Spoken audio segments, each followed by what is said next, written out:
మాజీ మంత్రి కేటీఆర్ మరి కాసేపట్లో ఈడీ విచారణకు హాజరు కానున్నారు. నందినగర్లోని ఆయన నివాసం నుండి ఈడీ ఆఫీసుకు బయలుదేరనున్నారు. ఈ నేపథ్యంలో కేటీఆర్ ఇంటికి బీఆర్ఎస్ నేతలు చేరుకుంటున్నారు. ఫార్ములా ఈ రేస్ కేసులో ఈడీ అధికారులు కేటీఆర్ను విచారించనున్నారు. లీగల్ టీంకు ఈడీ అనుమతించకపోవడంతో కేటీఆర్ ఒక్కరే విచారణకు వెళ్లనున్నారు. ఇక ఏసీబీ ఎఫ్ఐఆర్ ఆధారంగా కేటీఆర్పై ఎఫ్ఐఆర్ నమోదు చేసింది ఈడీ. ఇక ఇప్పటికే ఈ కేసులో ఐఏఎస్ అధికారి అరవింద్ కుమార్, హెచ్ఎండీఏ మాజీ చీఫ్ ఇంజనీర్ బిఎల్ఎన్ రెడ్డిని ఈడీ అధికారులు ప్రశ్నించారు. నిధుల బదలాయింపులో ఫెమా ఉల్లంఘనలు జరిగినట్లు ఈడీ గుర్తించింది. ఎస్ఈఓకు 45 కోట్లు యూకే పౌండ్స్ రూపంలో చెల్లించడంలో ఉల్లంఘనలు జరిగినట్లు తెలిసింది. ఇక నిధుల బదలాయింపులో నిబంధనలు పాటించకపోవడంపై ఈడీ కేటీఆర్ను ప్రశ్నించింది. ఇదే అంశానికి సంబంధించి పూర్తి అప్డేట్స్ మా బ్యూరో చీఫ్ నరేందర్ అందిస్తారు. నరేందర్, మాజీ మంత్రి టీఆర్ఎస్ వర్కింగ్ ప్రెసిడెంట్ కేటీఆర్ మరి కాసేపట్లో విచారణకు హాజరవుతున్నారు. ఎన్ఫోర్స్మెంట్ డైరెక్టరేట్ మనీ లాండరింగ్ విషయంలో ఇక్కడి నుంచి దారి మళ్ళీ అమౌంట్ అనే విషయంలో ఈడీ విచారణకు ఆయన మొదటిసారి వెళ్తున్నారు. ఈ మధ్య కాలంలోనే ఏసీబీ యాంటీ కరప్షన్ బ్యూరోకు సంబంధించినటువంటి ఆఫీస్కి వెళ్లడం జరిగింది 2 సార్లు. మొదటిసారి కేవలం బయటది మాత్రమే వచ్చి సంతకం చేసి తన అడ్వకేట్ రానియకపోవడంతో లోపలి నుంచి వెళ్లకుండానే బయటికి వెంటనే వచ్చినటువంటి సందర్భాలు దాదాపు 40 నిమిషాల దాకా గలాడు జరిగింది. దాని తర్వాత వచ్చారు. మొన్న రీసెంట్ గా 6వ తారీఖు కూడా ఆయన వెళ్ళినటువంటి సందర్భం. వెళ్ళి దాదాపు సాయంత్రం దాకా కూడా విచారణలో ఉన్నారు. సాయంత్రం వచ్చి ఒక విజయ దరఖాస్తుతో ఆయన బయటకు వచ్చారు. దాని తర్వాత పెద్ద ఎత్తున ఉత్సవాలు జరిగాయి. తిలకం దిగినటువంటి సందర్భం అయితే మనం చూసాం, ఇంట్లో కానీ బయట కానీ. ఈ రోజు మొదటిసారిగా ఈడీ ఆఫీస్ కి వెళ్తున్నారు. మరి కాసేపట్లో 9:45 టైంలో అట్లా బయటకు వెళ్లే అవకాశం ఉంది. ఆయనతో పాటు అడ్వకేట్ కాదు మిగతా వాళ్ళు కూడా అక్కడికి వెళ్లే అవకాశం అయితే కనిపిస్తుంది. వాస్తవానికి ఈ కేసులో ఐఏఎస్ అధికారి అరవింద్ కుమార్, హెచ్ఎండీఏ మాజీ చీఫ్ ఇంజనీర్ బిఎల్ఎన్ రెడ్డిని కూడా ఈడీ అధికారులు ఇప్పటికే ప్రశ్నించినటువంటి పరిస్థితి మనం చూసాం. నిధుల బదలాయింపులో ఫెమా ఉల్లంఘన జరిగినట్టు కూడా ఈడీ ఇప్పటికే ఈ అంశంలో గుర్తించింది.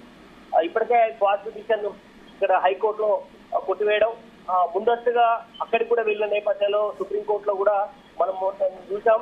అక్కడ కూడా ఇది విచారణ జరుగుతున్న సమయంలో దీన్ని అది కూడా పక్కన పెట్టించినటువంటి సందర్భంలో మనం చూసాం.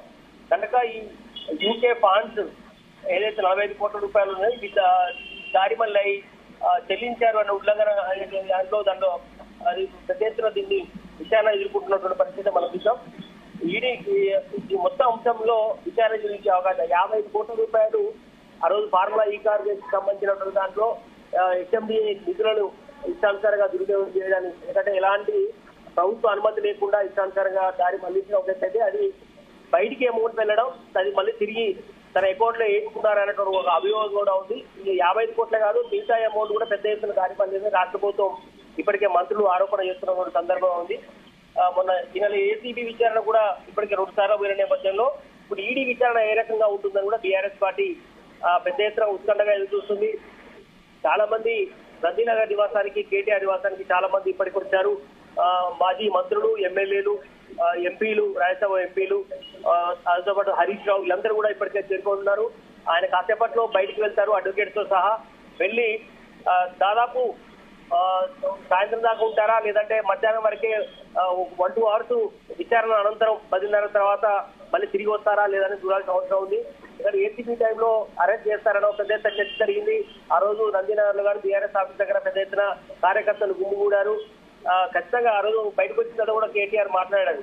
కేవలం 4-5 ప్రశ్నలు మాత్రమే అడిగారు. దాన్నే తిప్పి దాదాపు 85 క్వశ్చన్ల వరకు అడిగారు. దేనికి సంబంధమే లేదు, అది లొటపీస్ కేసు అని కూడా ఆయన మాట్లాడినటువంటి సందర్భం అనేది మనం చూసాం. ఈ రోజు ఈడీ విచారణ హాజరవుతున్న నేపథ్యంలో అందరూ కూడా బీఆర్ఎస్ కార్యకర్తలు, నేతలందరూ ఒక్కొక్కరిగా చేరుకున్నారు. ఇప్పటికే కేసీఆర్ దీనికి సంబంధించి ఆరాధిస్తున్నారు. కవిత వీళ్ళందరూ కూడా మంత్రాలు జరుపుతున్నారు. ఎందుకంటే ఇప్పటికే హైకోర్టులో కానీ సుప్రీంకోర్టులో కూడా చేదనుభవం ఎదురైన నేపథ్యంలో భవిష్యత్తు కార్యాచరణ ఎట్లా ఉండే అవకాశం ఉంటుందని ఇప్పటికే లీగల్ ఫైట్ చేస్తున్నాం. సోమవారం కూడా దీనికి ఎప్పటికప్పుడు మానిటరింగ్ చేస్తున్నారు. సుప్రీంకోర్టు అడ్వకేట్ కూడా ప్రత్యేకించి పెట్టడం జరిగింది. మనం చూసాం. దానికి సంబంధించి ఖరీదైన లాయర్గా చెప్తారు. అట్లాంటి వ్యక్తులు పెట్టినప్పటికీ కూడా ఈ పార్టీకి ఇది మైనస్ అవుతుంది అనే చర్చ కూడా జరుగుతుంది.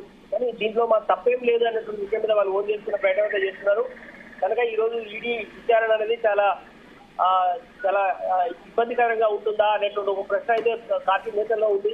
ఎందుకంటే ప్రతిసారి ఈడీ విచారణ అనేది ఎఫ్ఐఆర్ నమోదైతేనే ఈడీ విచారణ ఉంటుంది కాబట్టి ఇప్పటికీ ఎఫ్ఐఆర్ నమోదు కావడం ఇవన్నీ జరుగుతున్న నేపథ్యంలో ఈడీ విచారణ ఇప్పుడు ఇంట్రెస్ట్ ఎదుర్కొచ్చే అవకాశం కనిపిస్తుంది.